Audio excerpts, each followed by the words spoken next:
Recently, Mazda decided that they wanted to cash in on the ever-growing off-road crossover segment. They've already been selling the CX-5 for 10,000 years at this point, it seems, and they sell a smaller SUV called the CX-30. And they thought, well, some of our customers want a more off-road inspired driving experience rather than something that looks more at home in the city or, let's be honest, going to the Starbucks drive-thru. They wanted to make something that looked really rugged and off-road capable when it's in the Starbucks drive-thru. So they came out with this, the CX-50. Now this does share a lot of components underneath with the CX-5. They're basically sister cars, really. This is much more rugged and better looking in my opinion, and it's actually built here in the United States where Mazda actually shares a factory with Toyota, weirdly. This CX-50 right here is the top of the line Turbo Premium Plus model, and it retails for around $45,000. And I'm here to tell you that is not a bad deal for one of these cars. The amount of equipment and luxury you get combined with pretty decent off-road capability is kind of hard to beat in this world. Crossovers are a huge mashup of boring and bland and blobby, uninspiring looking vehicles.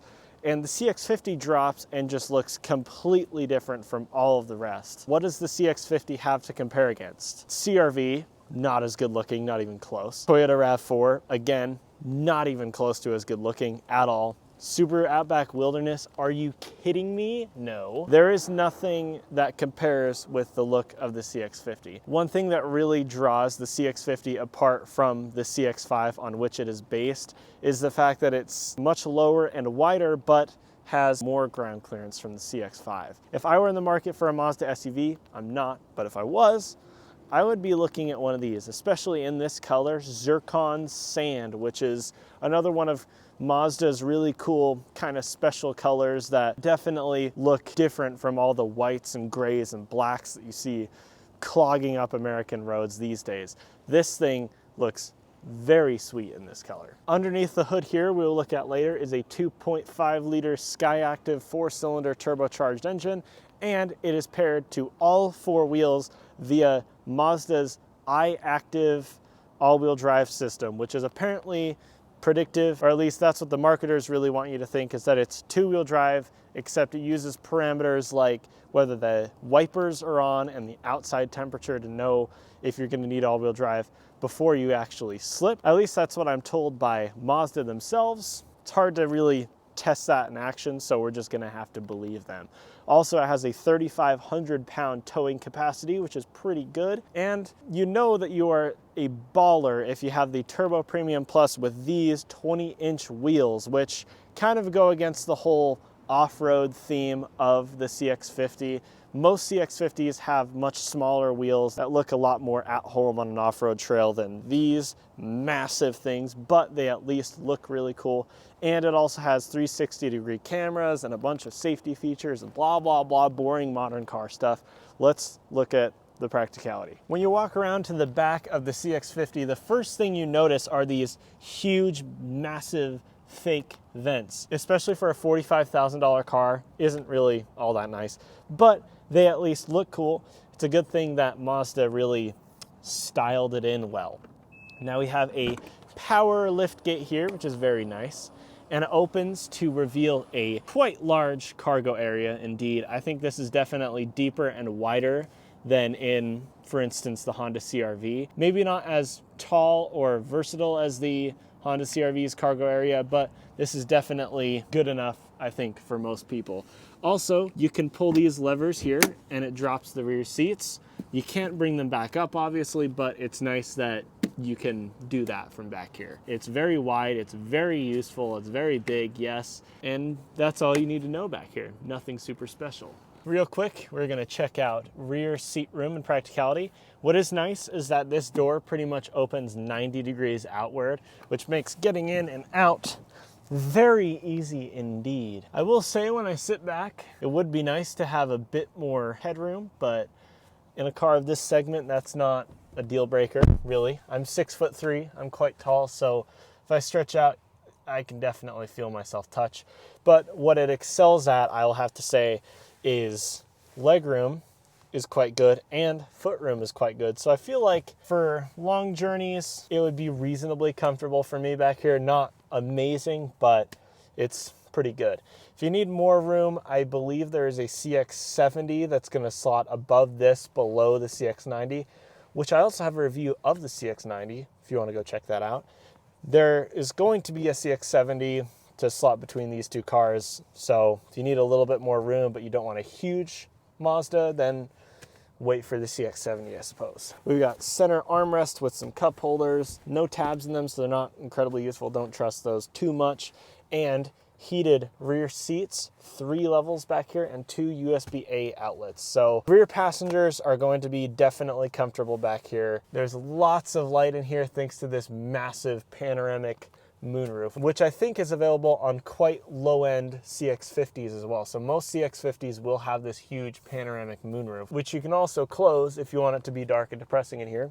That works as well. But what about comfort up here in the front row? Well, let's see. We sit down and we immediately notice more of this strange stitching. And now here's what Mazda wants you to know about it, right? Okay. This stitching is supposed to be like the stitching on your training hiking shoe. Yeah. In the same way the tires are supposed to be black, kind of grayish, like the canyon road that you're going to be bombing down in your Mazda. The zircon sand color is supposed to be like the diarrhea that you have the night after Taco Bell. I mean, to me, it kind of strikes me as marketing gobbledygook, but it's kind of cool, and I guess if you really focus on it, then yeah, it gives off a bit more of an outdoor vibe. But come on, I don't think anybody, any suspecting Mazda customer, is going to get in one of these things and be like, that's just like my hiking shoe! Sold! It's cool that they put some serious effort into making this look a little bit more rugged and, you know, outdoorsy, which is what they want people to think about it.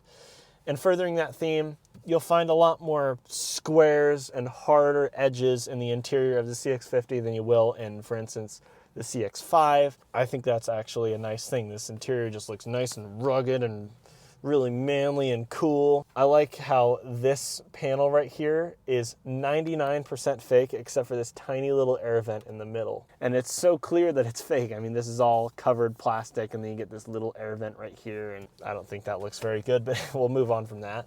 In terms of interior materials, you can get these in the $20,000 range quite easily. So even on the highest trim level, you can't expect it to be like a Rolls Royce up here. So you can find some plastics if you search around, but overall it's not that bad at all. We have heated steering wheel and heated and ventilated front seats, which is very nice. Also a wireless charger with wireless Apple CarPlay and Android Auto. Let's real quick talk about this infotainment system. This is Mazda's infotainment system, which famously doesn't have touch functions on most things, except for I think Apple CarPlay and Android Auto have touch function on the screen below like 5 miles an hour. So it has touch built into it. It's just 90% of the time you can't use it. But what's nice is they put this infotainment screen up pretty much in your field of view because they recognize, unlike pretty much nobody else, that having an iPad screen right here in your car whilst also telling people to not use their phones while driving is a little bit hypocritical, if you ask me. I mean, there's plenty of distraction to be happening here, especially when you're controlling all your climate in some stupid submenu like what BMW does. So I respect the fact that they put the infotainment system up here. But the thing about the infotainment system is that it just doesn't feel all that modern anymore. This feels like an infotainment system from the 2010s, not from the 2020s. It's good enough for most things. I mean, it's pretty easy to understand how to use it. I mean, entertainment takes you to the radio. Navigation takes you to your navigation, which this car also has. And if you hate this whole thing, you can't complain that much because you have wireless Android Auto and Apple CarPlay that you can use. So you just, you know, it's perfectly okay for most people, I would say. Also, you have a little favorite button that you can set to really just do anything. Your favorite contact, you know, like you need to call your sugar daddy real quick, press that button, there he is. Very, very good, Mazda. This is kind of a weird thing for a brand new 2020s car, but you have a traditional gear selector that you press the button to pull it out of park and put it into drive. I think changing gears should be more of an event. So it's nice that it actually is something and not some stupid nub or a button that you press on the steering wheel. Like maybe you have to reach back there. You have to reach into the back seat and there's your gear selector buttons. I mean, I don't know why car makers these days are trying their very best to reinvent the gear selector. Like, there's nothing wrong with the gear selector. It works perfectly like this. So why do we have to make it electronic? Also in the center, I have a traditional regular tachometer, a digital speedometer, which you can change stuff on. It's not super great, but you can change it from just a normal speedometer to your radar to various information. Could be better, but it's all right. Honestly, what I really like about this car is that even though it uses a old-fashioned tachometer, an old-fashioned gear selector, an older looking infotainment system, but it all still feels modern and crisp and nice. Kind of like the way a Toyota 4Runner is a bit more of a retro car lovers type of car. This is kind of the same thing. Let's have a look at the engine and then we're gonna take it out for a drive. Here we have a 2.5 liter turbocharged Skyactiv 4-cylinder engine. Quite similar to the 2.5 liter naturally aspirated 4-cylinder engine that's in the Mazda 3 that I've also done a video with. Check that link below. Except this has a little bit of an extra trick up its sleeve. You see that badge right there that says Skyactiv? What does that say below it, kids? Turbo in red, which means that it's sporty and fun and awesome in every single way. So yeah, instead of 184 horsepower, which the standard version of this car has, I believe, this has a volcanic 227 horsepower, which isn't that much more, but it's definitely a boost in power. Other more higher end SUVs like the BMW X3 start at more horsepower than this, like 250. So if you want something faster, you'll have to spend a lot more money on one of those. But this is just a good, reliable powertrain in my mind. Not gonna put you through too many issues because it's not a rotary, so it doesn't have apex seals to worry about. And it's got enough power to get you through every day, pretty much anything that you want. Everything that you need, nothing more that you want from this engine. So I think it's high time we take this car for a spin.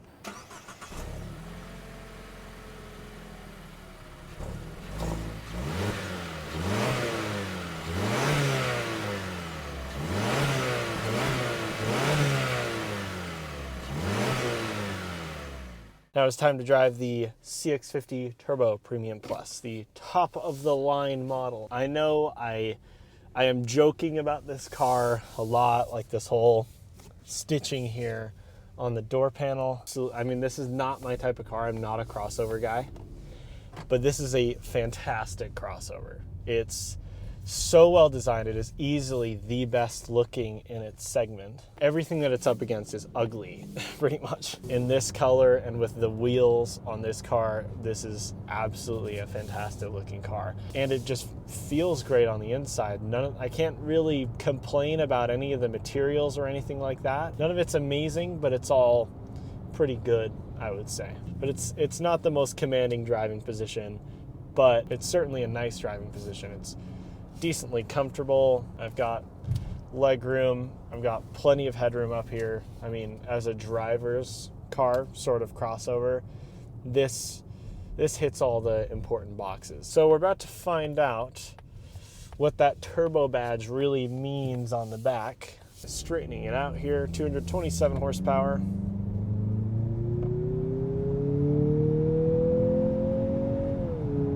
For the turbo model, the turbo, you know, the fast CX-50, it's pretty gutless. Claims to have 227 horsepower. It doesn't feel like that much, but it is a heavy, tall SUV.